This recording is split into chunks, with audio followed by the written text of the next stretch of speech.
おはようございます。こんにちは、こんばんは。よっくんです。本日は6月3日水曜日10時の時点では台風6号の影響で各種警報が出ています。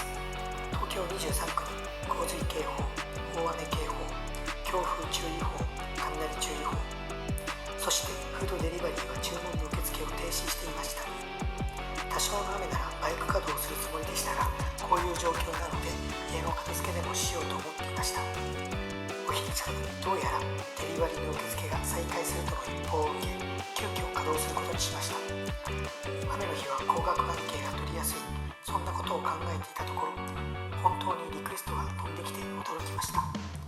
受託したのはいいけれど、こんな高額リクエストは初めてなので、トラブルなく配達できるようにするのが一番の気がかりです。台風の影響もピークは超えた模様とはいえ、まだまだ心配。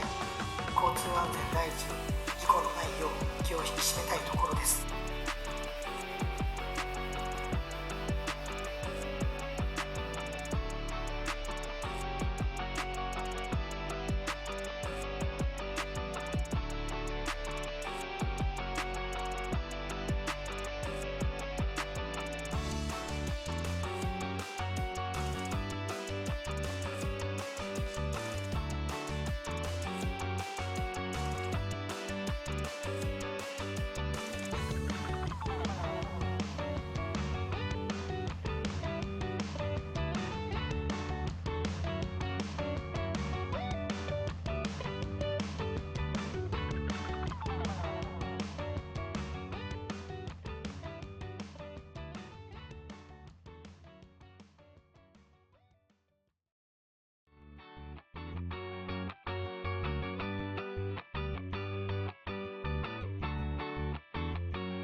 最後までご視聴いただきありがとうございました。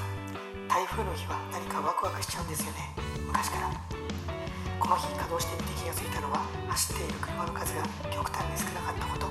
稼働する直前まですごい大雨だったので警報も出ていたし、みんな外出を控えていたんだと思います。もしかしたらお正月並みに道が空いていたような気がします。風も雨もピークを過ぎていたので、なんとか無事に配達を終えることができました。高額案件は初め一瞬出たんですが、それが終わったらあとは通常の配達依頼ばかりでした。この後もう少し稼働してから仕事を終えることになります。本当に高低差がありすぎて耳がキーンとする感じがしました。皆さんの中に台風の日ワクワクするよという人はコメントをお寄せください。雨の中大変だったねと思う方はいいねとグッド